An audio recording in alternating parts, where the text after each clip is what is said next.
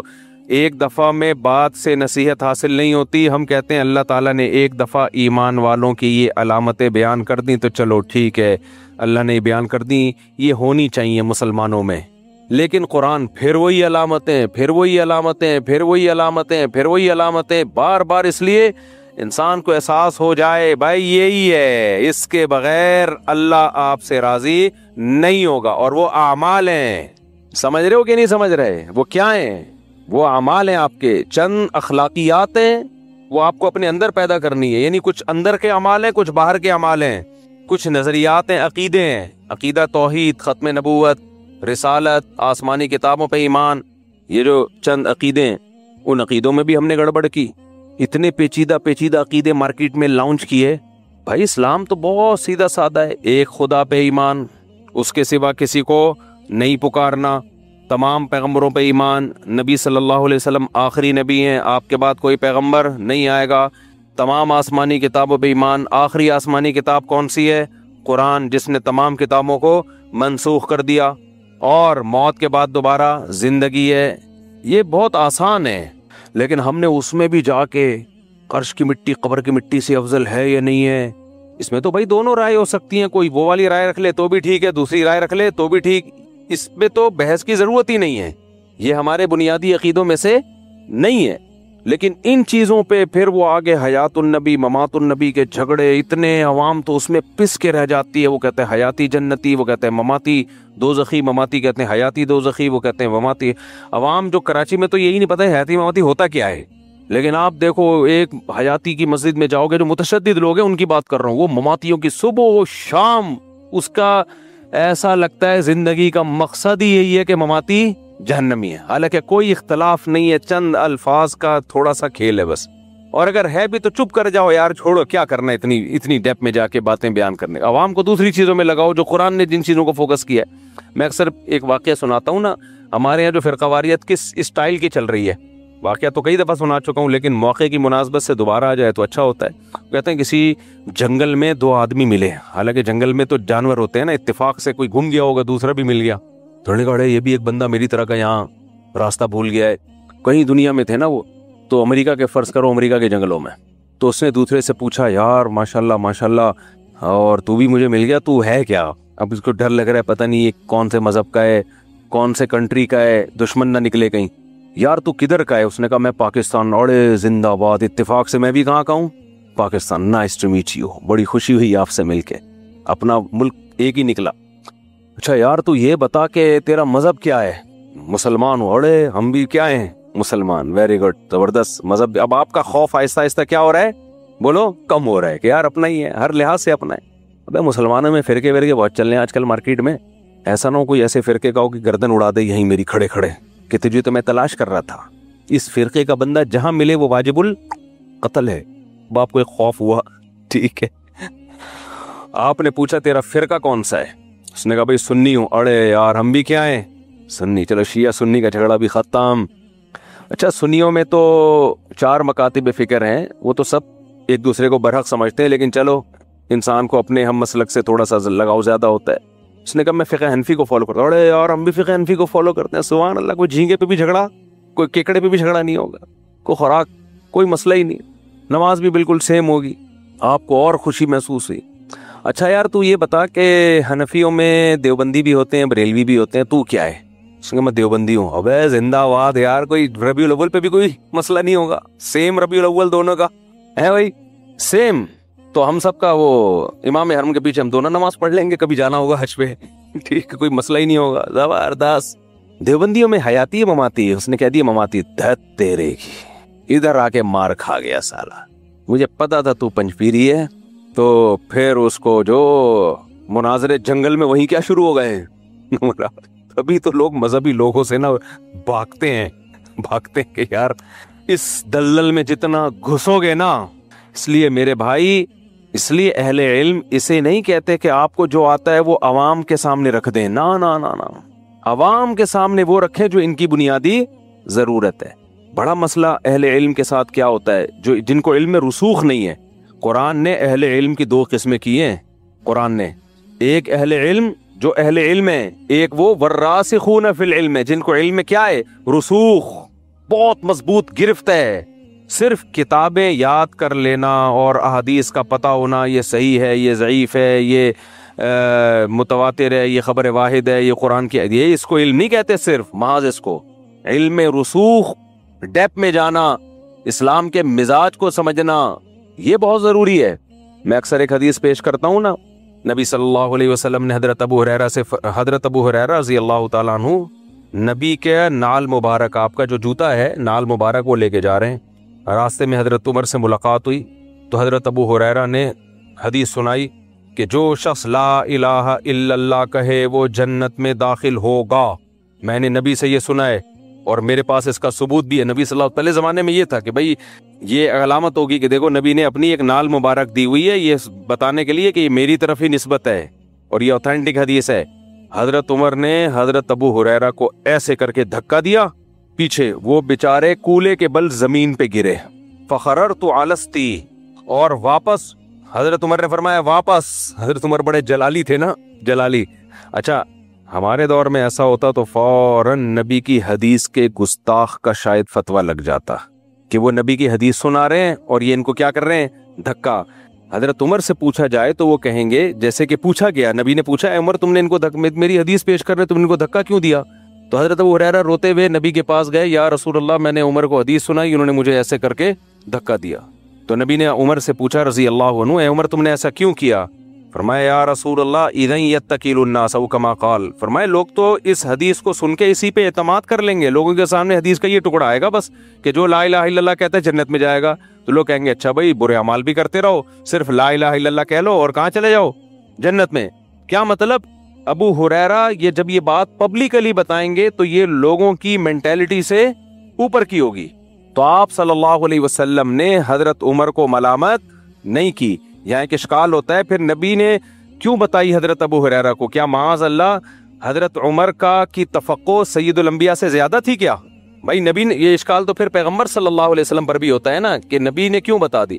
دیکھو نبی صلی اللہ علیہ وسلم کا کام علم کی اشاعت ہے, تبھی تو حضرت ابو ہریرہ نے بعد میں یہ حدیث بتا دی نا سب کو, کیونکہ نبی کی تو ذمہ داری ہے جو بات ہے وہ لوگوں کے سامنے رکھی جائے. اور حضرت عمر نے یہ دیکھا کہ ایز اٹ از جب یہ لوگوں کے سامنے جائے گی تو لوگ اس کا صحیح مطلب نہیں لیں گے, تبھی نبی سے دنیا کے جانے کے بعد حضرت ابو ہریرہ نے یہ حدیث پھر بتائی لوگوں کو, تاکہ علم کا کتمان نہ ہو, یعنی علم نہ چھپے.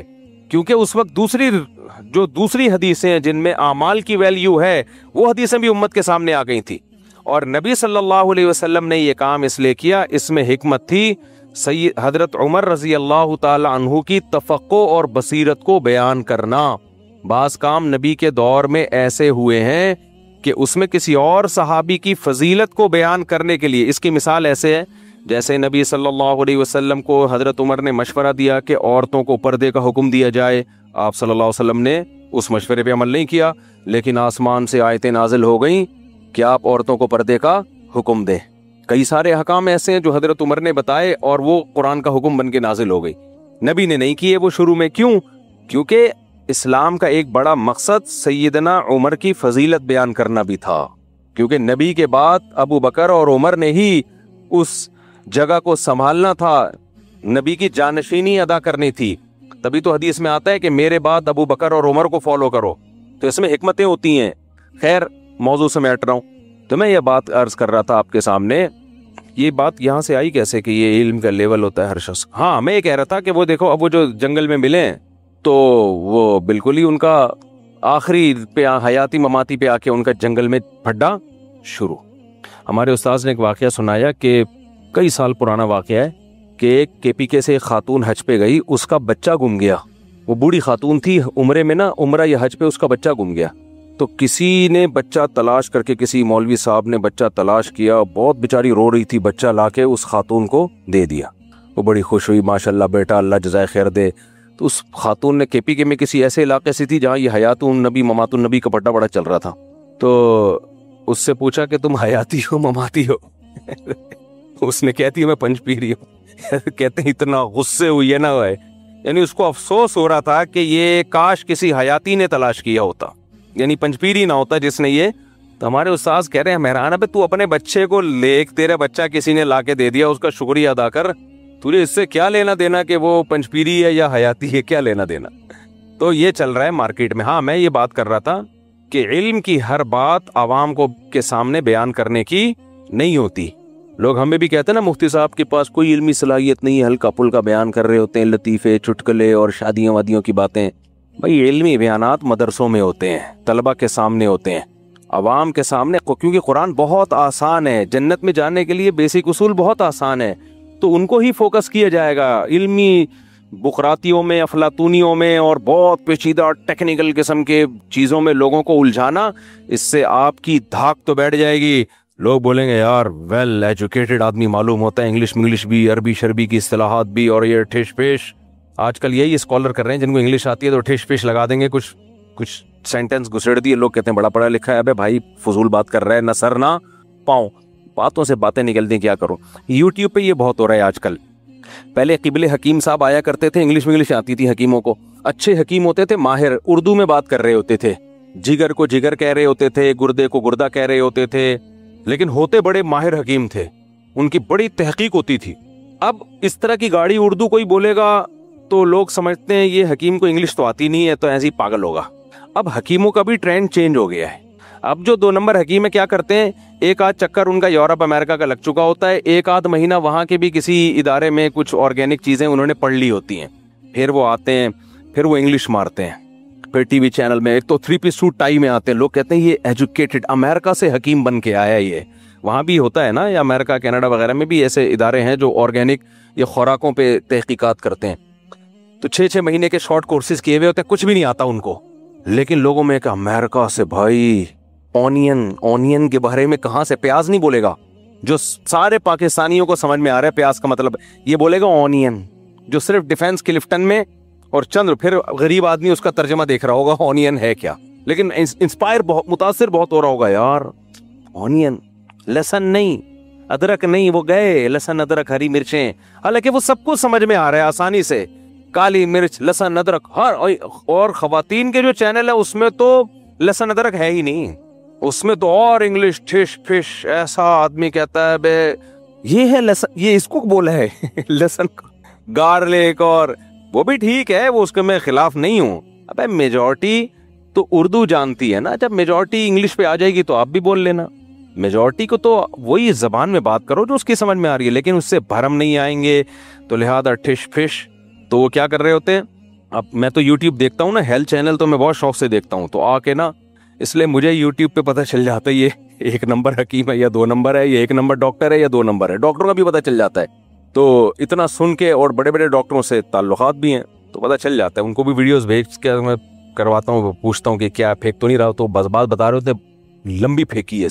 بعض کہہ رہے ہوتے ہیں امریکہ کے جو ابھی ایک نئی ریسرچ آئی ہے, بالکل جدید تحقیق ہے, اور ڈاکومنٹس پیش کر رہے ہوتے ہیں. میں وہ ڈاکومنٹ امریکہ میں ڈاکٹروں کو بھیجتا ہوں, کہہ رہے ہیں یار اس قسم کی کوئی تحقیق, یہ پتہ نہیں کہاں سے اس نے چھپوایا ہے اور چھپا کے ڈال دیا ہے. ہمیں کیا پتہ چل رہا ہوتا ہے کہ یار یہ اوتھینٹک ہے بھی یا نہیں, ہمیں پتہ چل رہا ہوتا, ہم تو انگلش دیکھ رہے ہوتے ہیں, کوئی ایک ٹھپا لگا ہوا ہوتا ہے کہیں سے, ادھر سے کسی موچی سے لے کر ٹھپا لگا دیا, کیا پتہ چل رہا ہوتا ہے یار. تو اس لیے یوٹیوب کی کوئی بھی تحقیق ہوتی ہے ریلائبل ڈاکٹروں سے پوچھیں, سمجھتے ہو. خیر, تو اب اس میں کیا ہوتا ہے, وہ قبلہ حکیم صاحب 3 پیس سوٹ ٹائی میں آنے لگے ہیں, اور اب وہ تھوڑا سا انگلش بھی بولنے لگے ہیں. تو اس انگلش کی وجہ سے لوگ کہتے ہیں یہ پڑھے لکھے حکیم ہے, کچھ بھی نہیں ہے میرے بھائی.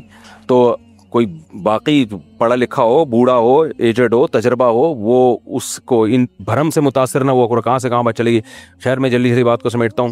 تو میں یہ عرض کر رہا تھا کہ لوگوں کی مینٹیلٹی کے حساب سے ان سے بات کرنی چاہیے. میں جب طلبہ کو درس قرآن کی ٹریننگ دیا کرتا تھا, کئی سال میں نے جامعہ رشید میں طلبہ کو درس کی ٹریننگ دی ہے, تو اپنے سامنے بلا کے ان سے تقریر کروانا, اپنے سامنے بٹھا کے ان کو درس سے قرآن دلوانا, یہ میری ذمہ داری تھی. تو جب بھی میں درس دلواتا تھا نا, تو میں پھر نوٹ کر رہا ہوتا تھا یہ درس کے دوران کیا کیا غلطیاں کرتے ہیں. اچھا, ہمارے یہاں یہ بھی ایک مسئلہ ہے, بغیر سیکھے ممبر پہ آ کے بیٹھ جاتے ہیں, پھر وہی منافرت پھیلانا اور یہ سب چیزیں چل رہی ہوتی ہیں. تو اس میں 2 چیزیں بہت نوٹ کر رہا تھا. ایک, مشکل الفاظ استعمال نہ کرو درس میں. نمبر 2, درس میں آپ نے یہ نہیں دیکھنا کہ مجھے کیا آتا ہے، درس دینے سے پہلے آپ کو بہت کچھ آتا ہے جس سے آپ کی علمی دھاک بیٹھ سکتی ہے، بہت کچھ آتا ہے۔ آپ نے یہ دیکھنا ہے سامنے والوں کی ضرورت کیا ہے، سامنے والوں کی بولو ضرورت کیا ہے۔ آتا تو بہت کچھ ہے آپ کو بھائی، لیکن سامنے والوں کی وہ ضرورت نہیں ہے، ان کو اس علم کی ضرورت نہیں ہے۔ مثال کے طور پر میں یہاں کسی متنازع شخصیت کے بارے میں بیان کرنا شروع کر دوں کہ کچھ کہہ رہے ہیں وہ اچھے تھے، میں کہہ رہا ہوں وہ برے تھے، دلائل کے انبار لگا دوں، اب اس شخصیت سے ہمارا کوئی لینا دینا نہیں ہے، نہ قبر میں ہم سے اس کے بارے میں سوال ہوگا، نہ دنیا میں اس کا کوئی اثر پڑ رہا ہے ہمارے اوپر، تو اس سے یہ تو پتہ چل جائے گا مفتی صاحب کا مطالعہ بہت ہے، لیکن ایک بھرم بیٹھ جائیں گے، عوام کو کوئی فائدہ نہیں ہوگا اس سے۔ اب دیکھو ایک ڈاکٹر نے لوگوں کو جمع کیا، ہارٹ اسپیشلسٹ ہے، ہارٹ اسپیشلسٹ ڈاکٹر ہے، اس نے پبلک کو جمع کیا، آؤ میں آپ کو ہیلتھ کے بارے میں انتہائی اہم معلومات دینے والا ہوں، بلکہ ہارٹ اسپیشلسٹ نہیں ہے، کسی ایسی بیماری کا اسپیشلسٹ ہے جو لاکھوں میں کوئی ایک آدھ لوگوں کو ہوتی ہے، ایسی بیماریاں بھی ہیں جو ہزاروں لاکھوں میں ایک آدھ لوگوں کو ہوتی ہیں۔ اب اس نے بلا کے وہ پورے لیکچر دینا شروع کر دیے، ڈائیگرام بنا کے ایسی ہوتی ہے بیماری اتنی خطرناک، اور اس بیماری کا ایک پیشنٹ بھی مجمع میں موجود نہیں ہے۔ تو پتہ ہے وہ بیماری تو لوگوں کو اس سے فائدہ ہو نہ ہو، اس بیماری کے بارے میں بحث مباحثے کی خارش کی بیماری بہرحال پیدا ہو جائے گی۔ نہیں آئی میرا خیال ہے بات؟ اب پتہ ہے اس سے کیا ہوگا، جب ڈاکٹروں کی وہی باتیں سنیں گے جن کا ہماری روزمرہ کی لائف سے تعلق ہی نہیں ہے، تو پھر کیا ہو جائے گا، پھر وہ یوٹیوب پہ کہیں سنیں گے دوسرا ڈاکٹر اس کے خلاف نظریہ لے کر آیا، آپ نے سنا ہوگا یہ والا ڈاکٹر تو وہ والی بات کر رہا تھا اور یہ اس کے خلاف، تو پھر آپ دلائل، مناظرے، بحث، پھر ہر ایک سے ابے فلاں ڈاکٹر کی اس باری بیماری کے بارے میں یہ رائے ہے، تیری کیا رائے ہے، وہ کہے گا میری یہ رائے ہے، ابے تو غلط بول رہا ہے، وہ صحیح بول رہا تھا۔ ایک غیر ضروری جنگ میں وہ تمام کے تمام لوگ چھڑ جائیں گے، حالانکہ اس بیماری کا اس سوسائٹی سے کوئی تعلق ہے ہی نہیں۔ مردوں کو بٹھا کے زنانہ بیماریوں پہ ڈسکشن شروع کر دے کوئی، اب سارے مردوں کو بلایا اور مینسز کے بارے میں ڈیٹیل، مرد بولیں گے بھائی ہاں یہ ہمارا مسئلہ تھوڑی ہے بھائی، ان کو ٹرین کر رہے ہیں۔ تو بھائی یہ ڈاکٹروں میں یہ بات کرو، کیونکہ ان کو کبھی خواتین کا علاج کرنا پڑتا ہے، کبھی مردوں کا علاج، تو ان کو بتاؤ، مرد کو آپ یہ کیوں بتا رہے ہو؟ میں اگر حیض و نفاس کے مسائل مردوں کو سکھاؤں، یا تو شادی شدہ مردوں کو تاکہ وہ اپنی بیویوں کو سکھائیں تو سمجھ میں آتا ہے، وہی میں مردوں کو سمجھانا شروع کر دوں بولیں گے یار ہمارے ساتھ یہ مسئلہ تھوڑی ہے۔ پریگنینسی کے بعد آپ نے اپنی فٹنس کو کیسے قائم رکھنا ہے، بچہ پیدا ہونے کے بعد جو ہے نا دوبارہ ویٹ اپنی اصل حالت پہ آ جائے، اس پہ میں لیکچر پہ لیکچر، تو آدمیوں میں لیکچر دے رہا ہوں، تو شروع میں تو آپ کو عجیب سا لگے گا، لیکن پھر پتہ ہے کیا ہے، آپ کو موٹاپے کی بیماری لگے نہ لگے، اس مسئلے پر بحث کی بیماری بہرحال لگ جائے گی، پھر آپ دوسرے ڈاکٹروں کو جا کے چھیڑیں گے، بتا یار خواتین کی اگر بچہ پیدا ہو جائے تو دوبارہ واپس ویٹ کیسے مینٹین ہوتا ہے، وہ بتائے ایسے، ابے چل تیرے کو کیا پتا، اس نے پوری ریسرچ سے بات کی اس طرح سے ہوتا ہے، پھر وہ کہہ گیا نہیں اس طرح نہیں، وہ ڈاکٹر ایسا ہے اس کو کیا پتا، بے تیرے کو تیرے کو پتا ہے، اس کو زیادہ پتا ہے، نہیں مجھ کو زیادہ پتا ہے، لیا میرے سامنے چیلنج، پھر تیسرا ڈاکٹر، پھر دو فرقے ایک محلے میں بن جائیں گے، حالانکہ ان کا اس مسئلے سے کوئی تعلق ہوگا ہی نہیں۔ گنجے کو آپ بتا رہے ہو یہ والی کنگھی زیادہ مناسب ہے بال بنانے کے لیے، برش سے بال بنانے کے بجائے اس کنگھی سے بنایا کر بال، تو گنجے کو بال بنے نہ بنے یہ بیماری بحث کی، یہ خارش کی بیماری لگ جائے گی۔ ہمارے کراچی میں ایک مولوی صاحب تھے، ان کے ممبر پہ جب بھی جاؤ نا وہ حیات ممات کا مسئلہ بہت، ان کا ہر ہفتے کا مسئلہ ہی یہی تھا۔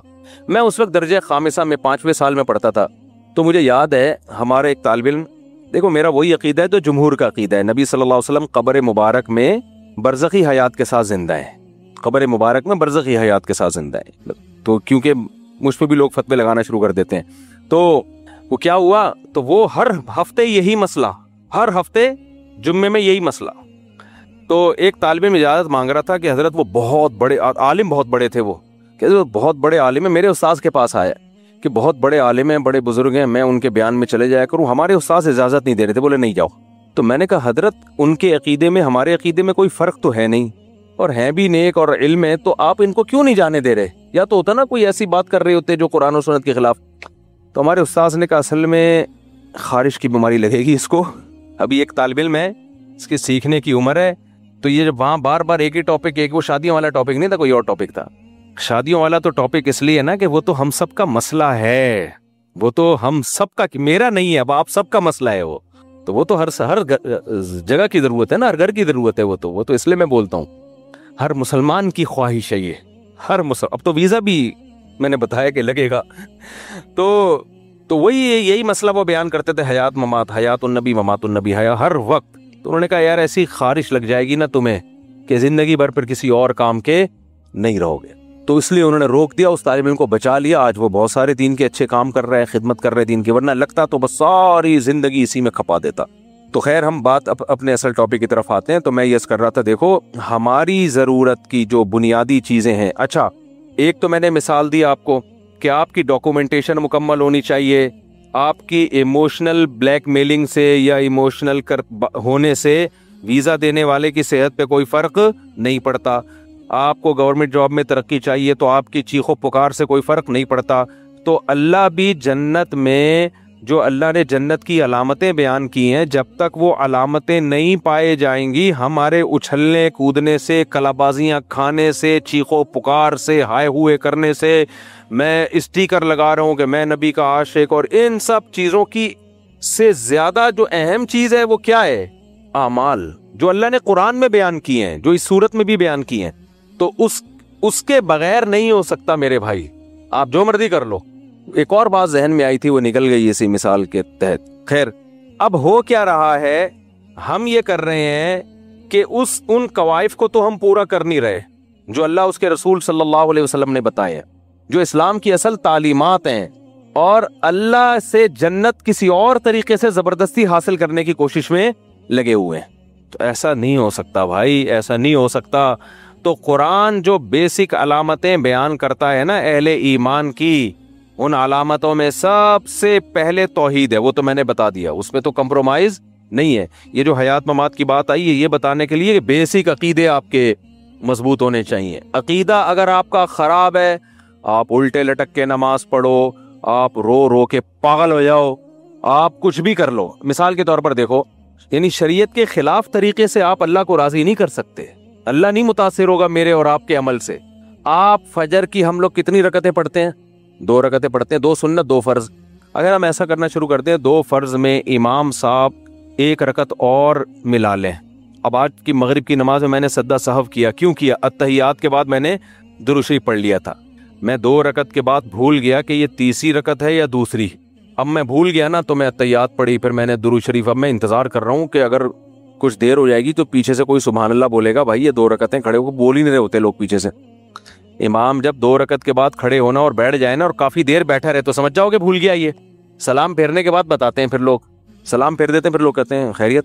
تو اس سے تو ان کی نماز چھوٹ جاتی ہے نا. ابھی موقع ہے، ابھی سجدہ سہو سے تلافی ہو جائے گی. تو میں پھر بیٹھا میں انتظار کر رہا ہوں، درود شریف بھی پڑھ رہا ہوں، اور کہ یار پیچھے سے کوئی آواز آئے گی. اگر نہیں آئی تو اس کا مطلب صحیح ٹریک پہ چل رہا ہوں میں.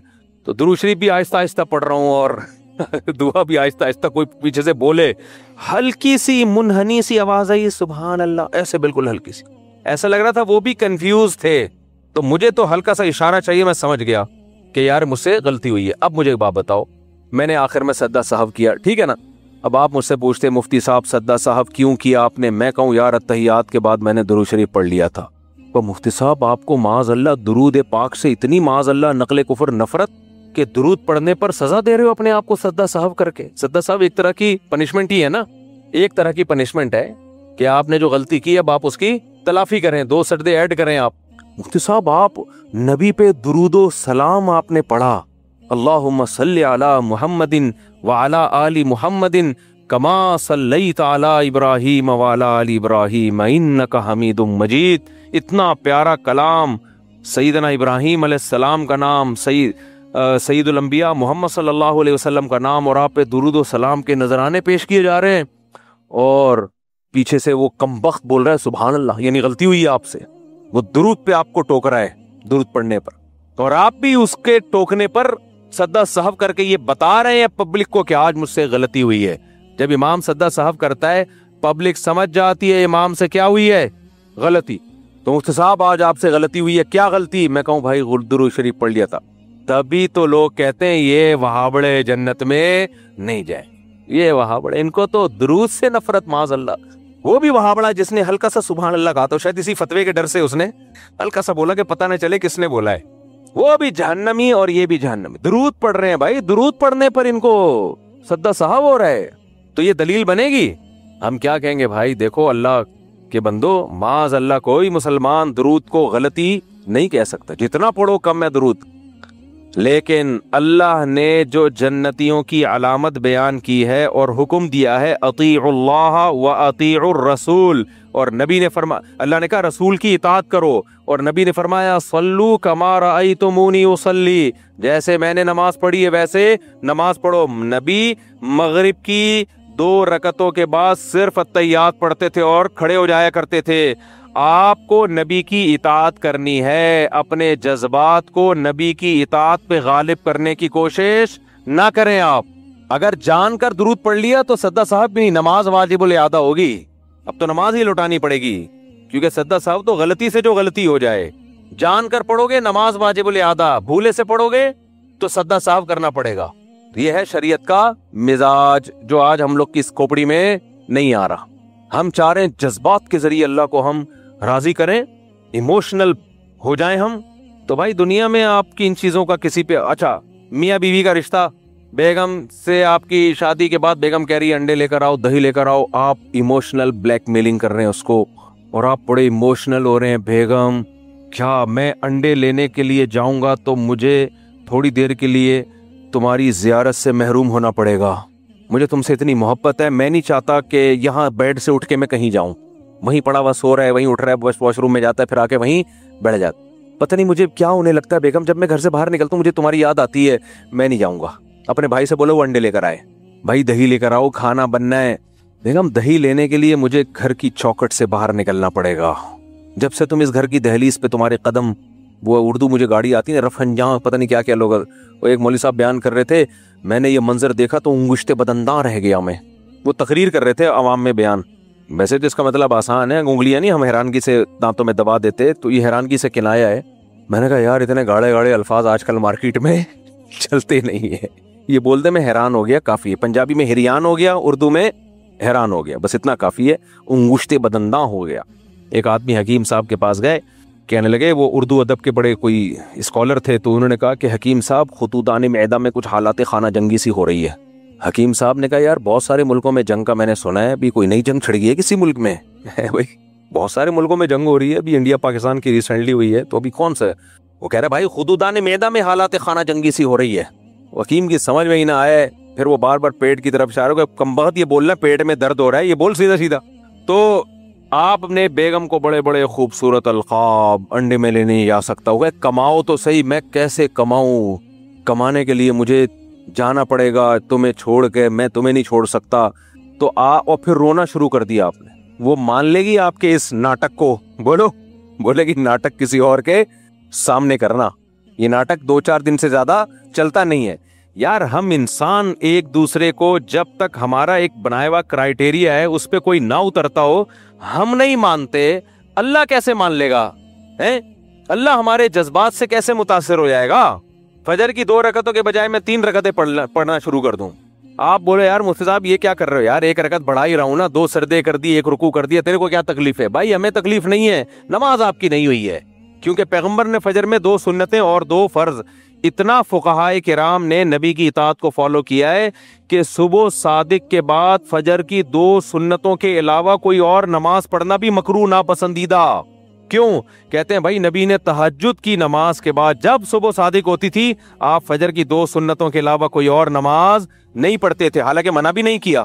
اب اگر آپ تہجد کے بعد صبح صادق ہو گئی، اب آپ کہہ رہے ہو فجر کی 2 سنتیں تو میں نے پڑھ لی ہیں، چلو 2 رکعت اور اللہ کو راضی کرنے کے لیے پڑھ لوں، وقت تو ہے بھی فجر کی نماز میں، کسی بھی مفتی سے پوچھو کہ اگر جائز نہیں ہے، آپ کہو گے ناجائز ہونے کی کیا دلیل ہے؟ نبی نے کب منع کیا کہ جس نے 2 سنتیں ذرا جلدی پڑھ لی ہوں تو مزید 2 نفل نہیں پڑھ سکتا؟ اب دکھاؤ کوئی حدیث جس میں نبی نے منع کیا ہو، کوئی حدیث نہیں دکھا سکتے؟ کہیں گے بھائی نبی سے زیادہ آگے کیوں جا رہا ہے؟ نبی سے زیادہ نمازوں کی حرص کسی میں بھی نہیں تھی۔ قرۃ عینی فی الصلاۃ، نبی نے فرمایا میری آنکھوں کی ٹھنڈک نماز میں ہے۔ تو جب آپ نے صرف 2 رکعتیں اور وہ بھی مختصر پڑھی ہیں ہلکی، تبھی فجر کی 2 سنتیں ہلکی پڑھنا سنت ہے۔ قل یا ایھا الکافرون پڑھیں پہلی رکعت میں، دوسری میں قل هو اللہ احد، لمبی پڑھنا سنت نہیں ہے۔ کیوں؟ آگے فجر لمبی پڑھیں، پھر آپ فجر کی 2 فرض لمبی پڑھیں آپ۔ اب آپ کہہ رہے ہو نہیں میں 2 نہیں، میں تو 4 پڑھوں گا، میں تو 8 پڑھوں گا، میں تو 10 پڑھوں گا۔ بھائی تو کیوں اپنی طرف سے شریعت لا رہا ہے؟ کہہ رہا ہے میں مجھے نماز میں مزہ آتا ہے، میری آنکھوں کی ٹھنڈک نماز میں ہے۔ اور مجھے کیوں روک رہے ہو نماز سے؟ پھر قرآن کی آیتیں فٹ کرنا شروع کر دے. ارأیت الذی ینہا عبدا اذا صلی، قرآن میں آتا ہے کہ اے نبی آپ نے اس بدبخت کو دیکھا کہ جب کوئی نماز پڑھتا ہے تو وہ بدبخت اس کو روکتا ہے. ایسے بدبخت بھی ہیں دنیا میں